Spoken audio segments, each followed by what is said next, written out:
Boa noite. Frei Bento Domingues é um homem de convicções, participou em várias iniciativas de caráter cívico e defende uma clara separação entre a Igreja e o poder político. Frei Bento Domingues é teólogo dominicano, professor e investigador. Estudou filosofia e teologia em Fátima, Salamanca, Roma e também Toulouse. E hoje é o convidado do programa Em Entrevista. Ensinou em Angola, Moçambique, no Peru, no Chile e na Colômbia. Em 2004 foi agraciado com a Ordem da Liberdade pelo então Presidente da República, Jorge Sampaio. Tem vários livros publicados, como A Religião dos Portugueses, As Religiões e a Cultura da Paz, A Igreja e a Liberdade, e entre muitas publicações destaco apenas mais uma, A Religião e a Política. Muito boa noite, Frei Bento Domingues. Por que razão escreve tanto entre religião e política, ou sobre religião e política? Não, até nem escrevo assim muito. Escrevo muito mais sobre aquilo que é o conteúdo da fé cristã e da relação com as outras igrejas cristãs, com as religiões, mas é incontornável a questão da relação entre a fé cristã e a política. Porquê? Por uma razão simples. Todos os cidadãos estão sempre inscritos num espaço político. E a minha lamentação interior é que, quando se fala em igreja e política, fala-se sempre só ou do Papa, ou dos bispos, ou da doutrina social da igreja, também doutrina do Papa e dos bispos, e não do conjunto da comunidade cristã. Como é que ela se entende face ao poder político e como também fazendo parte do poder político, porque eu creio que um cristão, por ser cristão, não fica fora da comunidade política e deve procurar influenciá-la para que ela esteja ao serviço de todas as pessoas. Agora, o que acontece... E em Portugal há um bom entendimento entre a Igreja Católica e a política?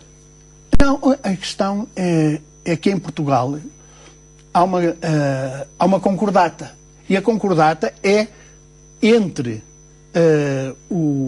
a Santa Sé, o poder de Roma e o poder em Portugal.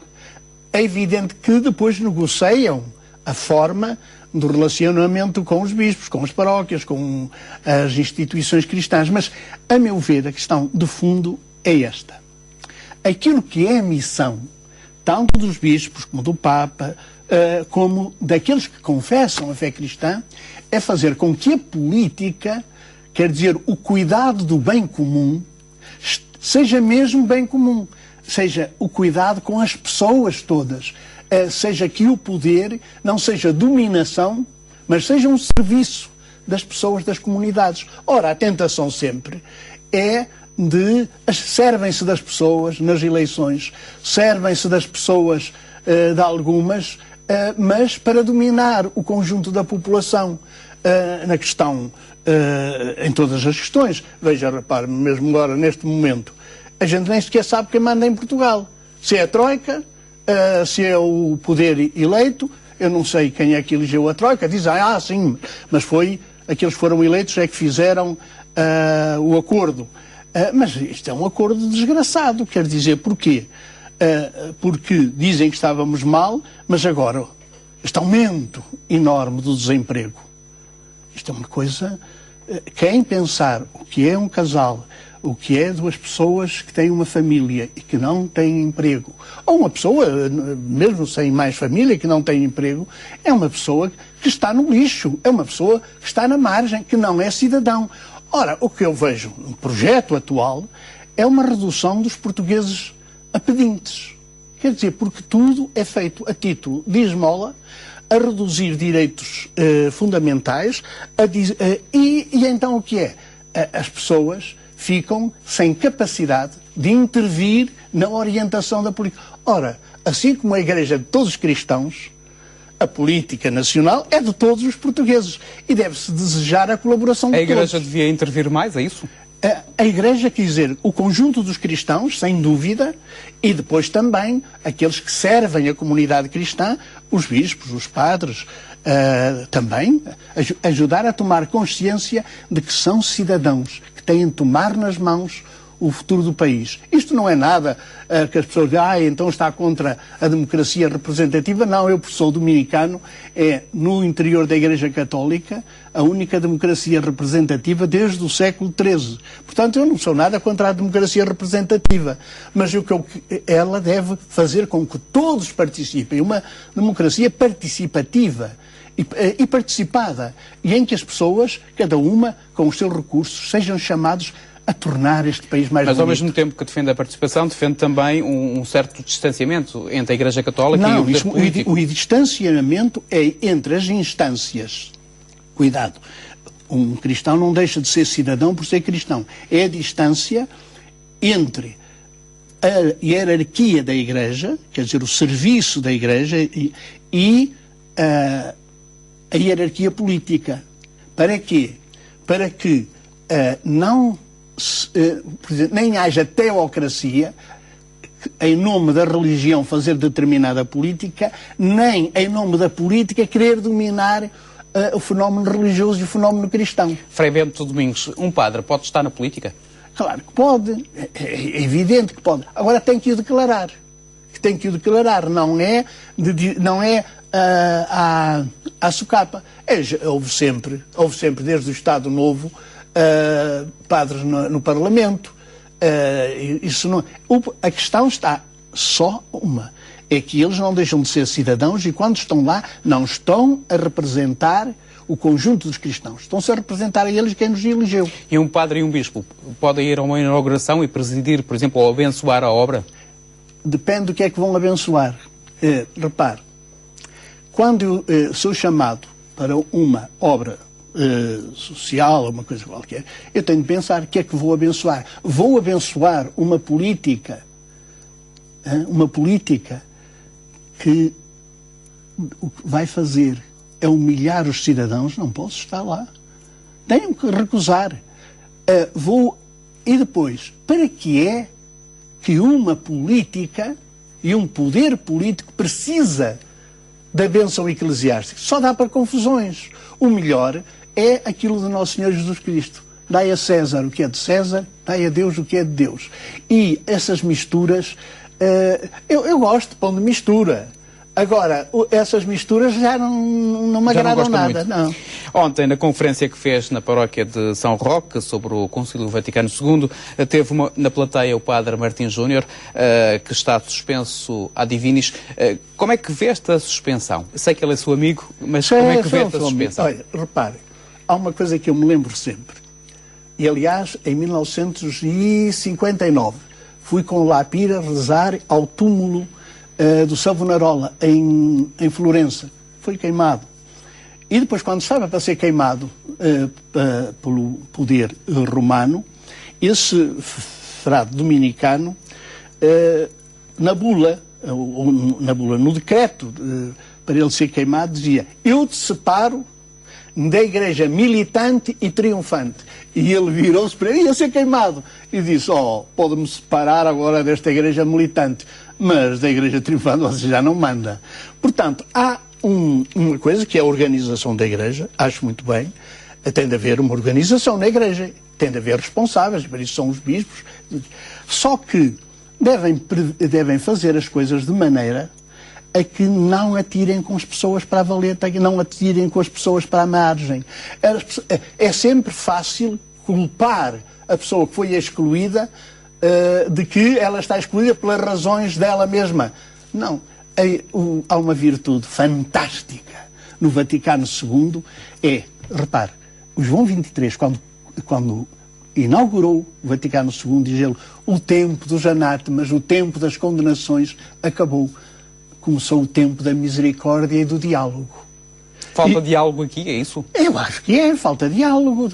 Tinham de conversar muito os dois e chegar a acordo. Veja, o Papa anda com aquelas conversas todas com os lefebristas, que esses sim fizeram um cisma, uma ruptura, foram condenados, e o Papa anda... Agora, com estas pessoas que não são de uma linha tradicionalista, já não há já não há misericórdia, já não há diálogo. Não pode ser, não pode ser. Não vê razões para que o Padre Martins Júnior não seja integrado ou reintegrado na Igreja Católica Madeirense? Ou seja, para que este processo se acabe? Meu Deus, faltava a mim agora eu fazer de juiz entre quem é que me armou em juiz entre os encarregados da Igreja local e o Padre Martins. Não é disso. Agora, sim, o que advogo, aí que defendo sempre, é que falem, conversem, se encontrem, que encontrem caminhos de paz, que encontrem caminhos de colaboração, porque o Padre Martins, eu conheço há muitos anos, é uma pessoa extremamente dotada, extremamente corajosa, extremamente estudiosa, e portanto, como dizia outro, se não fosse falar de pessoas, era um desperdício o que está a acontecer em termos de colaboração que ele podia dar e não só à Igreja local, mas à Igreja Universal. Agora, eu não é que mando, não é que digo está bem, está mal, não é isso. O que está mal é não haver aquilo que no começo do Vaticano II, e era aquilo que o Papa João XXIII dizia, é preciso misericórdia, quer dizer, ter coração, junto das nossas misérias uns dos outros, todos. Porque as igrejas, por exemplo, quando eu dá-me riso que nós não tomamos estas coisas, quando a igreja se reúne a celebrar a Eucaristia, o que é que diz? Somos todos pecadores e pedimos todos a misericórdia de Deus e a misericórdia uns dos outros. Porquê? Porque somos todos da mesma massa, erramos numas coisas, acertamos noutras, para viajar. Frei Bento, o poder da Igreja Católica tem vindo a diminuir em Portugal, se avaliarmos pela participação dos católicos e pelo número de católicos que existem no país. Há alguma explicação para este distanciamento entre os portugueses e a Igreja e a religião de um modo geral? Olha, isso é um bocado difícil de resumir. Eu publico mesmo um texto de metodologia de leitura desse inquérito notável, um inquérito notável e bem pormenorizado. Eu não fiquei assim muito admirado dessa diminuição, do aumento de outros grupos, tem muitas explicações, e o problema ali não é do conjunto dos cristãos. Agora, o que me parece é o seguinte: o Vaticano II foi uma revolução na Igreja. Se não tivesse havido, nós estávamos hoje como os muçulmanos, cheios de fundamentalistas. Mas aí foi o problema da liberdade religiosa, foi o problema do enfrentamento com o mundo contemporâneo. Só que foi há 50 anos. E não foi 50 anos sempre de cumprir, de realizar, de levar avante esse projeto. Também foi um processo de esquecimento, de pôr de lado. E eu creio que é um grande momento para a Igreja, para o conjunto dos cristãos, com a ajuda do episcopado, é um momento admirável para rever e dizer assim, ao fim e ao cabo, o confronto que temos com a modernidade, o confronto que temos com a pós-modernidade, o confronto que temos com as transformações no país, o problema neste momento de uma Igreja que não deve ser só de pedir, de dar para que se dê esmolas, mas também de exigir justiça no país. Esta coisa toda deve fazer com que a Igreja, em vez de andar naquele jogo, quantos membros tem, isto não é um clube, isto não é um partido, já temos mais inscritos, menos que não, é um conjunto de gente para ser testemunho da alegria de transformar o mundo, que é isso a Páscoa. Nós estamos ainda a pouco da Páscoa. A Páscoa o que é? É nós não ficarmos onde estamos. É e a Igreja tem conseguido renovar-se e seduzir os mais novos? Eu creio que... é o principal eu quase problema. Diria aquela expressão portuguesa, tem dias. Quer dizer, umas vezes sim, outras vezes não, outras vezes mais, outras vezes menos. Tem havido coisas admiráveis. Por exemplo, no catolicismo português, ainda anterior ao concílio, há uma figura que as pessoas parece que esqueceram, que era a do Padre Américo. É o santo dos santos de Portugal do século XX e que devia ser um exemplo. Estava junto dos pobres, mas ele criava consciência de que o mundo não podia continuar assim em Portugal. Ora, eu creio que neste momento é necessário um esforço enorme da parte dos fiéis todos.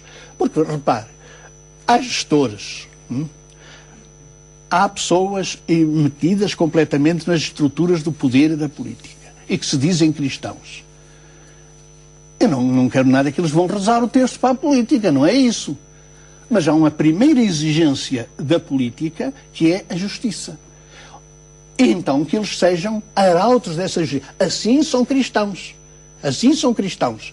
E não misturam programas religiosos e programas políticos. Porque neste momento está assim, a querer que todos seja resolvido pela esmola. Ora, a esmola é o último recurso, quando não há mais hipótese nenhuma. Agora, a inserção dos portugueses na sociedade, dos cristãos, dos católicos portugueses, e porque, sabe, gostava de ser católico até à ponta dos cabelos. Quer dizer, e católico o que é? É aquele que tem um zelo universal. E por que razão não é? Não é porque eu sou um miserável pecador, mas gostava de ser porque ter o cuidado do conjunto, ter o cuidado da inclusão, de não excluir nem grupos, nem pessoas, nem nada. E isso é que é ser católico, é universal, que é o que a palavra quer dizer.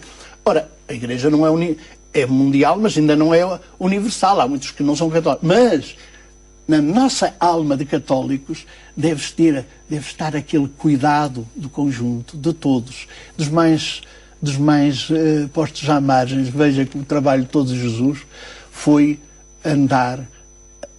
ocupar-se daqueles que eram marginalizados pelo poder político, poder religioso, pelo poder dos costumes, por tudo. A Igreja deve ser a voz dos que não têm voz? É isso que defende? É a voz dos que não têm voz e também questionar a voz dos que têm voz e têm uma voz de opressão. Quer dizer, também questionar isso. Não é ter uma receita. A Igreja não deve dar receitas. Porque o que há de melhor na nossa vida, a cada um de nós também, eu também passa comigo, é perguntas, é interrogarmos-nos. Não ser daquela gente que nunca se engana e nunca tem dúvidas. Não, nós enganamos, temos dúvidas e vamos procurar confrontar-nos uns com os outros. Repare que até se fez, foi o Papa João Paulo II que até fez aquele encontro de Assis com todos de outras religiões, que depois foi muito criticado, e depois esse Papa que fazia esse pôr todos a rezar, ao mesmo tempo foi o que fez uma encíclica, Redintegratio Rei Socialis, para dizer que este capitalismo é louco. O senhor está na Madeira para falar do Concílio Vaticano II. Que importância teve este concílio na vida da Igreja Católica? A meu ver foi, primeiro, por causa até do que é a Igreja Católica no Ocidente, que foi alargando para outros países, foi o maior acontecimento do século XX. Independente de coisa, mexeu com imensa coisa. Depois, da Igreja Católica, foi uma viragem do século, quando dominava uma mentalidade tridentinista, e depois da do Vaticano III infabilista, e de anátemas, de condenações contínuas, a viragem para o diálogo. Até houve um filósofo que disse do anátema ao diálogo. Foi esse percurso que foi feito ao longo do século XX, foi um século espantoso, sob o ponto de vista cristão, da Igreja Católica, mas estava aperreado por todos os lados. O João XXIII sabem que um dia estava a fazer a barba, pouco depois de ter sido eleito, e lembrou-se, por que não convocar os bispos todos do mundo para pensarmos os problemas todos? Aquilo falava a palavra adjornamento. Pôr isto em dia. Isto está atrasado, isto não estamos a ver o mundo que existe. Ora, o que o Vaticano II, e por isso custa muito haver os esquecimentos, era os olhos postos no mundo em mutação. Em mutação, vejam, uma das mutações que era sinais dos tempos que eles declararam era o problema do acesso das mulheres à decisão, à vida, na vida pública. Era um fenómeno que estava a acontecer hoje, na vida civil já é um grande prodígio, mesmo na sociedade portuguesa, já um avanço, mas na Igreja... Ainda não é. As mulheres ainda é para lavar as igrejas, pôr as coisas nos altares. Concorda com o sacerdócio feminino? O sacerdócio feminino, primeiro todos os cristãos são sacerdotes. É o sacerdócio batismal. E agora, esse problema, esse serviço, eu acho que as mulheres o fariam muitas vezes muito melhor que os homens, porque têm uma outra sensibilidade de cuidado e tudo isso, e são muito mais zelosas. Veja que o nosso Senhor Jesus Cristo, depois da ressurreição, encarregou as mulheres de evangelizar os homens. A Maria Madalena diz, diz isto aos meus irmãos que estão ressuscitados, vou aparecer. Porquê? E então depois porque é que há este esquecimento, esta coisa? É que temos a mania, isto é uma mania machista, mais nada, quer dizer, e então dizemos, ai, Nosso Senhor não ordenou mulheres e tudo. Veja, onde é que ele está com Mitra e Báculo a ordenar homens no Novo Testamento? É necessário um novo concílio para adaptar a Igreja à nova realidade, aos novos tempos? Eu durante muito tempo, durante anos, defendi isso de um terceiro concílio. E continuo. Porquê? Porque há muitos novos problemas. Em 50 anos o mundo mudou muito. Mudou muito. O Vaticano II tem recursos enormes que nunca foram ainda explorados para enfrentar problemas. Mas os problemas são desafios muito novos. São desafios muito novos. O mundo mudou muito. Só que não podia ser um concílio só de bispos. Tinha de haver um grande trabalho de preparação nas comunidades locais, nos movimentos, nas paróquias, em tudo isso, por assim dizer, criar uma cauda para a ação do Espírito Santo e então depois haver decisões. Mas era, eu diria assim, movimento conciliar, um movimento que conciliasse. Precisamente no capítulo da sexualidade, o Concílio Vaticano II trouxe poucas novidades. A Igreja Católica manteve uma postura bastante rígida relativamente ao prazer sexual. Esta área é uma área onde é preciso haver mudanças no entendimento da Igreja Católica? Repare que no Vaticano II não foi tanto assim, porque até encarregaram para que ficasse para uma comissão estudar os problemas. Depois foi um azar enorme, que houve uma comissão muito larga, que realmente apresentou as coisas também de uma forma muito... Houve protestos e o Papa, um admirável Papa, o Paulo VI, cedeu a um grupo pequeno e fizeram uma orientação ao Humanae Vitae muito restritiva, mas ele ainda era provisório, mas depois fizeram... Agora há a mania que ninguém quer fumar provisórios, é tudo definitivos, e então começaram também com a ideia de que aquelas resoluções da Humanae Vitae são definitivas, não podem ser definitivas, o mundo não acabou, e então a questão... Eu achava até muito importante abordarem com muita franqueza essa questão a partir dos casais, a partir dos divorciados, a partir dos que estão juntos. Para quê? Para que a comunidade cristã tenha uma palavra que possa ser ouvida e não haver a situação atual. Isso é coisas da Igreja, não admite. Porquê?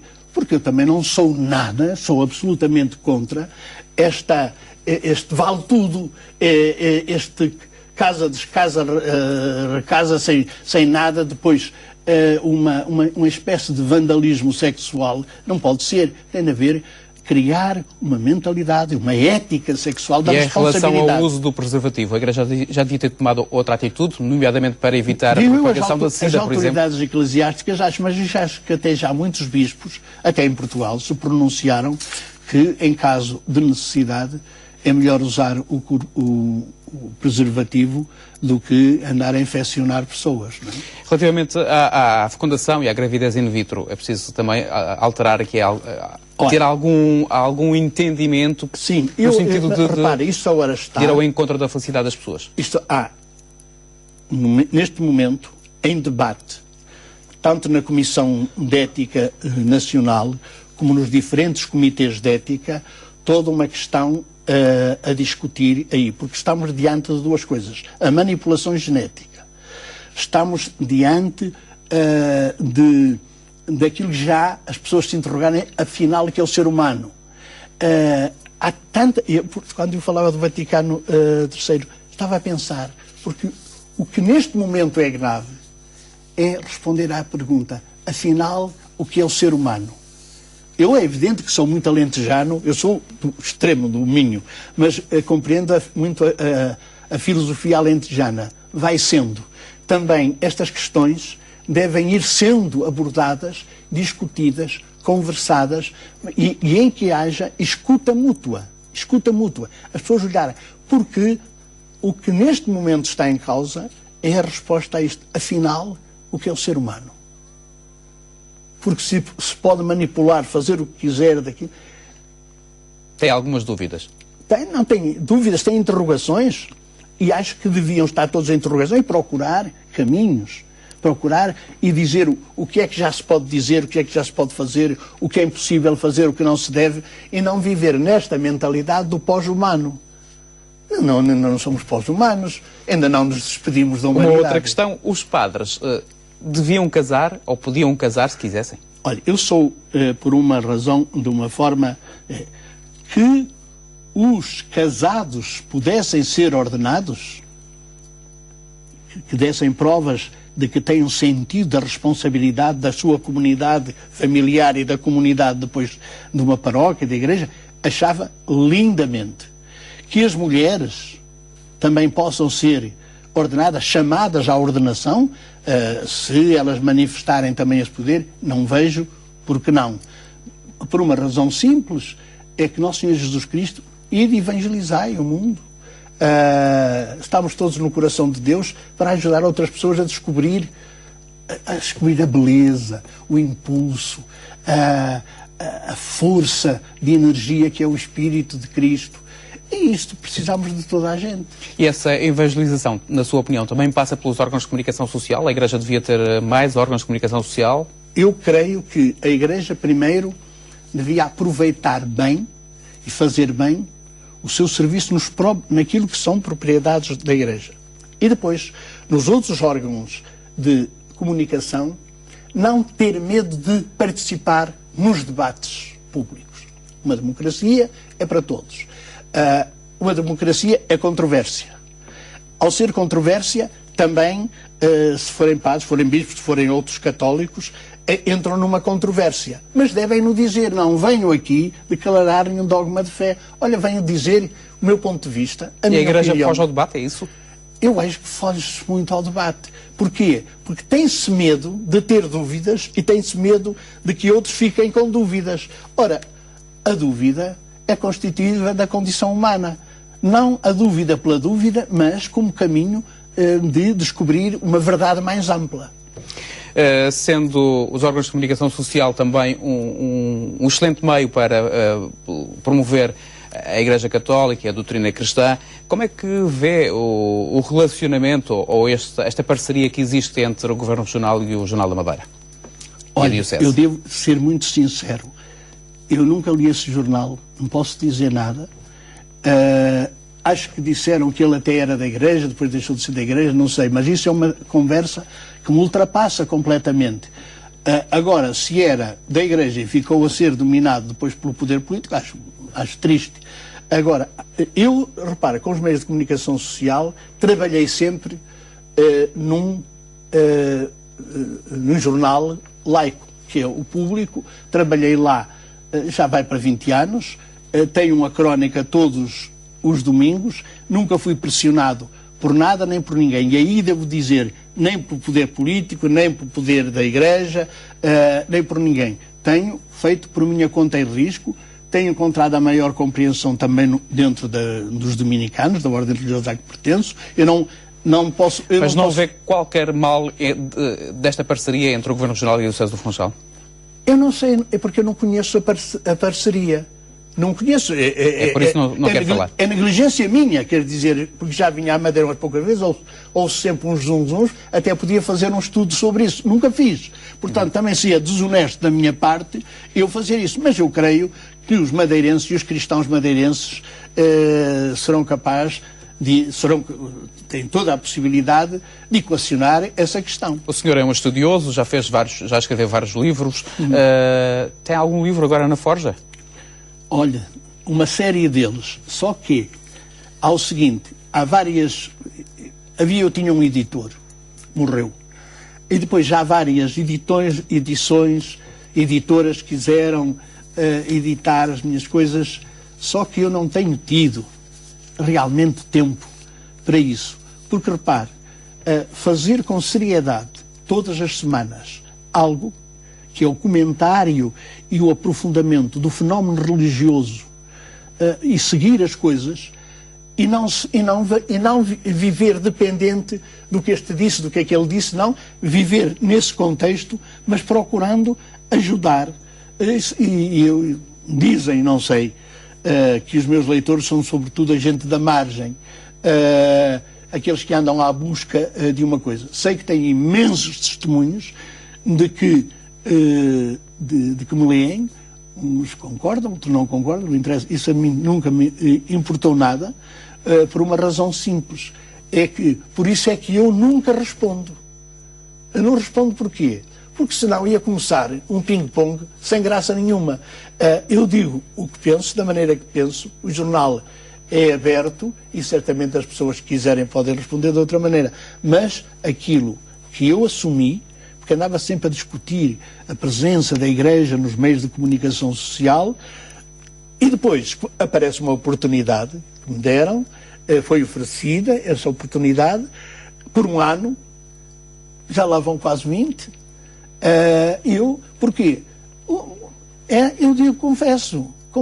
Sente que a sua opinião é reconhecida? Não é isso. Eu sinto que eu sou da ordem dos pregadores, tendo um espaço para aquela pregação que faço, porque é que não havia de fazê-la? Agora, sempre com esta margem. Uma coisa é isto, eu nunca procuro ter audiência. O que procuro é dizer o que penso. E quem tiver ouvidos para ouvir, ouve. Quem tiver olhos para ver, vê. E não me zango nada, nunca nada, quando vêm e estão contra os meus pontos de vista, ou então começam com muitos louvores, também não me desvaneço diante disso. Porquê? Porque é a condição, acho que é a condição de todas as pessoas que trabalham no meio de comunicação social, que tenho a vantagem de me sentir sempre livre, nunca senti pressões nenhumas de ninguém. E com essa declaração colocamos assim um ponto final nesta entrevista. Frei Bento Domingos, muito obrigado por ter vindo. Também obrigado pela sua entrevista que me fez. Obrigado. O prazer foi todo nosso, muito obrigado. Deus.